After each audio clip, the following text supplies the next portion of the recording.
Assalamualaikum warahmatullahi wabarakatuh. Baiklah, di sini saya akan menjelaskan tentang chapter 1. Pertanyaan nomor 1, teori, definisi, sejarah, dan perkembangan kecerdasan buatan.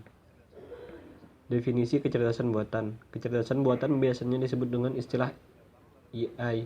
AI sendiri merupakan suatu cabang dalam bisnis sains, computer science, di mana mengkaji tentang bagaimana cara untuk melengkapi sebuah komputer dengan kemampuan atau kepintaran layaknya atau mirip dengan yang dimiliki oleh manusia. Sejarah kecerdasan buatan. Pada tahun 1956, McCarthy yang sama mendirikan konferensi Dartmouth di Hanover. Peneliti terkemuka dalam teori kompleksitas, simulasi bahasa, hubungan antar keacakan dan pemikiran kreatif, jaringan saraf diundang. Tujuan dari bidang penelitian yang baru dibuat adalah untuk mengembangkan mesin yang dapat mensimulasikan setiap aspek kecerdasan. Perkembangan AI atau kecerdasan buatan.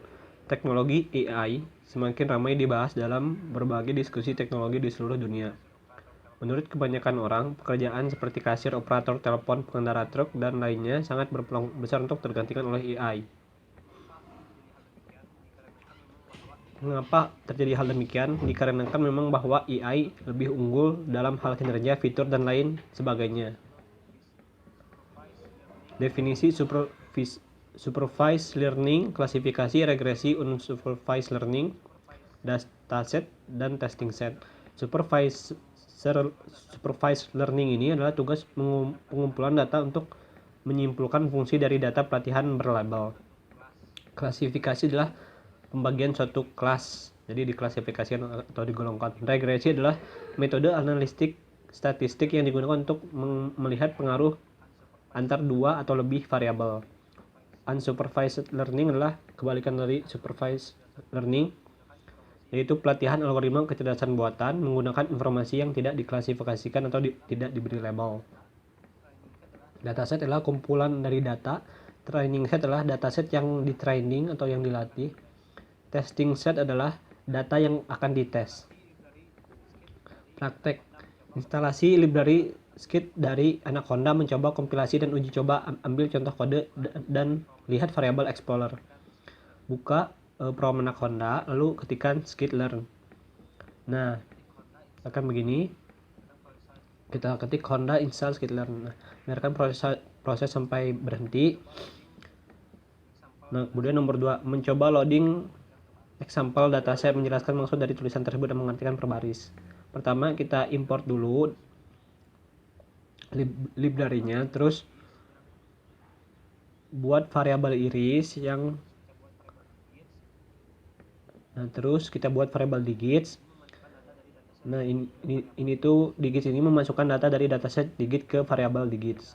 Terus menampilkan data dari dataset digit ke konsol. Nah, ini hasilnya. Mencoba learning dan predicting, menjelaskan maksud dari tulisan tersebut dan mengartikan per baris. Di sini kita import fungsi dataset library skill dan memasukkan data dari dataset ke iris variabel iris, memasukkan data dari dataset digits ke variabel digits, lalu kita import library-nya. Sebenarnya ini importnya itu bebas, bisa di atas atau bisa di mana saja. Tapi harus sebelum eksekusi programnya. Mendeklarasikan satu value yang bernama CLF yang berisi gamma. Nah, ini estimator CLI untuk klasifikasi. Di sini menunjukkan prediksi angka baru. Terus kita print hasilnya. Nah, ini tabel yang isi dari variabel. Nomor 4, mencoba model persisten, menjelaskan maksud dari tulisan tersebut dan mengartikan per baris. Pertama kita import dulu seperti biasa, terus kita definisikan CLF, terus mengisi variabel X dan Y dengan data setnya, terus estimator CLF atau untuk klasifikasi, terus kita import library pickle, terus kita simpan CLF ke dalam DAM. Terus kita panggil DAM yang dihasilkan pickle, lalu memasukkan hasil ke DAM ke variabel, memprediksi angka yang akan muncul, menampilkan data prediksi dengan print. Sebenarnya ada dua cara, di sini saya akan hanya menjelaskan cara satu saja. Nah, ini hasilnya. Mencoba convention, menjelaskan maksud dari tulisan tersebut dan mengartikan per baris. Pertama kita import dulu, nah terus kita random menggunakan library numpy. Kemudian di sini kita buat variabel X dan menentukan nilai random dari 10 sampai 2000. Kemudian kita menyimpan hasil random sebelumnya ke dalam array dan menentukan tipe data sebagai float 32. Terus kita membuat variabel transformer dan mendefinisikan kelas random projection dan memanggil fungsi Gaussian random projection. Nah, kemudian kita membuat variabel baru dan melakukan perhitungan label pada variabel X underscore new variabel baru. Nah, kemudian ini hasilnya, ini hasil tesnya. Penanganan error modul not found, ini kenapa? Karena kita belum menginstall joblib. Sekian dari saya, wabillahi taufiq wal hidayah. Wassalamualaikum warahmatullahi wabarakatuh.